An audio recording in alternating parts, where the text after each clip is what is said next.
दोस्तों, धीरे धीरे हर फील्ड में जो भारत ने मुकाम हासिल किया है वो सच में हैरत अंगेज है। फिर चाहे वो ट्रैवल सेक्टर हो, स्पेस सेक्टर हो या फिर एनर्जी सेक्टर, भारत ने हर सेक्टर के लिए नई नई टेक्नोलॉजी को इजाद करना शुरू कर दिया है।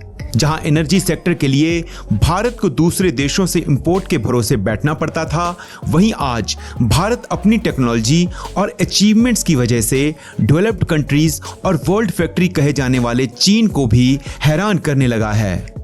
नमस्कार दोस्तों, स्वागत है आपका आपके अपने चैनल फैक्टोपिया में, जहां आज हम आपको बताएंगे कि कैसे भारत एनर्जी स्टोरेज सेक्टर में तेजी से आगे बढ़ रहा है और कैसे धीरे धीरे चीन और यूरोपियन देशों की कमर तोड़कर उनकी तानाशाही को खत्म कर रहा है। वीडियो शुरू करने से पहले हमारे चैनल को सब्सक्राइब करना ना भूलें। अभी तक दुनिया के कुछ चुनिंदा देश ही किसी टेक्नोलॉजी का इजाद करते थे और फिर छोटे और डेवलपिंग कंट्रीज को अपने प्रोडक्ट्स अपने दामों पर बेचकर खूब पैसा कमाते थे। लेकिन दोस्तों, भारत अब कुछ ऐसा करने जा रहा है जिसकी वजह से फ्रांस, जर्मनी, कोरिया और चीन जैसे देश अब बस भारत को केवल आगे बढ़ते हुए ही देख सकते हैं। आपने सुना ही होगा, भारत ने आज तक जब भी आगे बढ़कर कोई आविष्कार किया है या कोई प्रोडक्ट डेवलप किया है तो विकसित देशों को बिजनेस में झटका लगा है और उन्हें कहीं ना कहीं भारत की प्रगति से प्रॉब्लम्स भी हुई हैं। लेकिन भारत को इस बात का कोई फर्क नहीं पड़ता। भारत भरपूर कोशिश करता है नई नई टेक्निक्स और टेक्नोलॉजी को भारत में बनाने की या फिर भारत में लाने की। आपको लग रहा होगा, भारत इतनी मेहनत आखिर क्यों कर रहा है? तो दोस्तों, इसका जवाब भी आपको दे देते हैं। दरअसल भारत ने जब जब दूसरे देशों पर निर्भर रहकर इंतजार किया है तो उसको बुरे परिणाम भुगतने पड़े हैं। प्रोडक्ट्स, टेक्निक्स और टेक्नोलॉजी देने के नाम पर कई बार भारत को मामू बनाया गया और भोलेपन का फायदा उठाया गया। इन सब बुरे एक्सपीरियंसेस की वजह से भारत ये सीख चुका है कि अब समय आ गया है दुनिया की दूसरी सबसे बड़ी वर्ल्ड फैक्ट्री बनने का। हाल ही में भारत को लिथियम का एक बड़ा भंडार मिला है। इसी के साथ साथ आपने भारत के बिजनेस प्लान के बारे में भी सुना होगा, जहां वो लिथियम सेल्स से लेकर बैटरीज को मैन्युफैक्चर करेगा। भारत ने एनर्जी सेक्टर के दूसरे कई बिजनेस इनिशिएटिव्स को भी अनाउंस किया है, जिसके चलते इलेक्ट्रिक व्हीकल्स, इलेक्ट्रिक ट्रेन्स और दूसरे स्मार्ट और रेगुलर इलेक्ट्रॉनिक आइटम्स को इन हाउस मैन्युफैक्चर किया जाएगा। इतना ही नहीं, भारत अब ईवीज को इतना महत्व दे रहा है कि अब भारत में हर उस पार्ट की मैन्युफैक्चरिंग होगी जिसकी इलेक्ट्रिक गाड़ियों में जरूरत पड़ती है। लेकिन दोस्तों, यहाँ पर एक छोटा सा गैप भी दिखाई देता है। भारत के ईवी सेक्टर में एक बहुत ही महत्वपूर्ण चीज को नजरअंदाज किया गया, जिसके बिना भारतीय ईवी मैन्युफैक्चरिंग को अधूरा माना जाएगा। वो है लैब टेस्ट्स।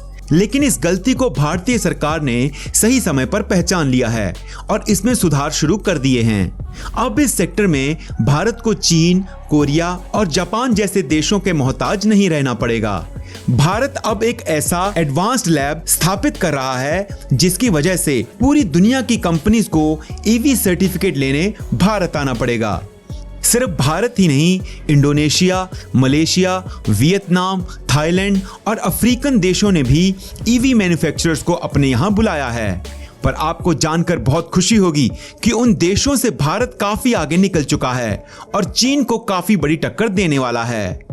भारत अब तक दुनिया के डेवलप्ड देशों की हाईटेक लैब्स पर अपने ईवीज के पार्ट्स की टेस्टिंग और सर्टिफिकेट्स के लिए निर्भर था, जिस वजह से इस सेक्टर में भारत काफी कम गति से आगे बढ़ रहा था।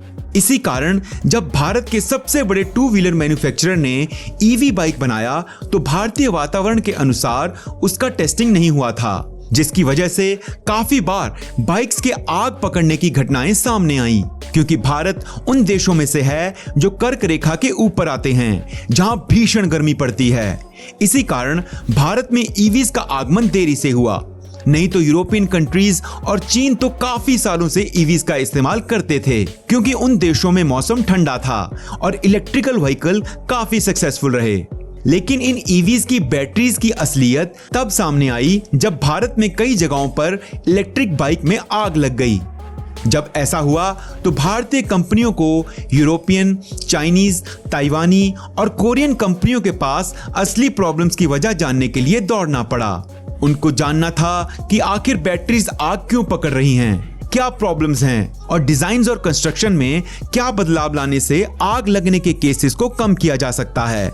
भारत को इन देशों की जरूरत इसलिए थी क्योंकि उनके पास हाईटेक लैब्स हैं जो बैटरीज को टेस्ट कर सकती हैं, इनमें आ रही खराबी की वजह भी जान सकती हैं और किसी भी देश के एटमॉस्फेयर के हिसाब से सटीक बैटरी को डिजाइन कर सकती हैं। इसका मतलब यह हुआ कि एक नए ईवी को भारतीय मार्केट में लॉन्च करने के लिए आज भी भारत को इन देशों की हाईटेक लैब्स पर निर्भर रहना पड़ता है, जिसमें सिर्फ बैटरी डिजाइन में ही इंडियन कंपनीज को करोड़ों रुपए खर्च करने पड़ते हैं। लेकिन अब से ऐसा नहीं होगा क्योंकि भारत में सबसे बड़ी हाईटेक लैब बन रही है जो ईवी मैन्युफैक्चरर्स का काम आसान करने वाली है। लिथियम सेल ग्रेड के मटेरियल को टेस्ट करने के लिए भारत ने जापान से हाथ मिलाया है, यानी कि अब भारत में बैटरीज को डिजाइन, टेस्ट और भारतीय वातावरण के अनुरूप अपग्रेड भी किया जा सकेगा। अब तक बैटरीज सिर्फ यूरोपियन और चाइनीज वातावरण के हिसाब से ही डिजाइन होती थी, लेकिन अब भारतीय वातावरण के हिसाब से भी बनेंगी क्योंकि ऐसी लैब बन रही है जो पता कर पाएगी कि कौन सा मटेरियल भारत की कंडीशंस के हिसाब से सही काम करेगा। भारत की battery material manufacturing company epsilon advanced materials ने जापान की कंपनी KRI के साथ हाथ मिला लिया है। 300 करोड़ रुपए की इन्वेस्टमेंट से ये कंपनीज एक एडवांस लैब स्थापित करेंगी जिससे भारत को बैटरी मैन्युफैक्चरिंग के लिए R&D में काफी मदद मिलेगी। इस नई बनने वाली लैब में भारत और दूसरे देशों के लिए भी बैटरी टेस्ट्स और सर्टिफिकेट का काम किया जाएगा। अब भारतीय कंपनियों को दूसरे देशों का मोहताज नहीं रहना पड़ेगा और बैटरी टेस्ट और सर्टिफिकेट्स सस्ते में और जल्द हो जाएंगे। तो दोस्तों, आपको ये वीडियो कैसी लगी कमेंट्स में जरूर बताएं और मेक इन इंडिया लिखकर वीडियो को सपोर्ट करें।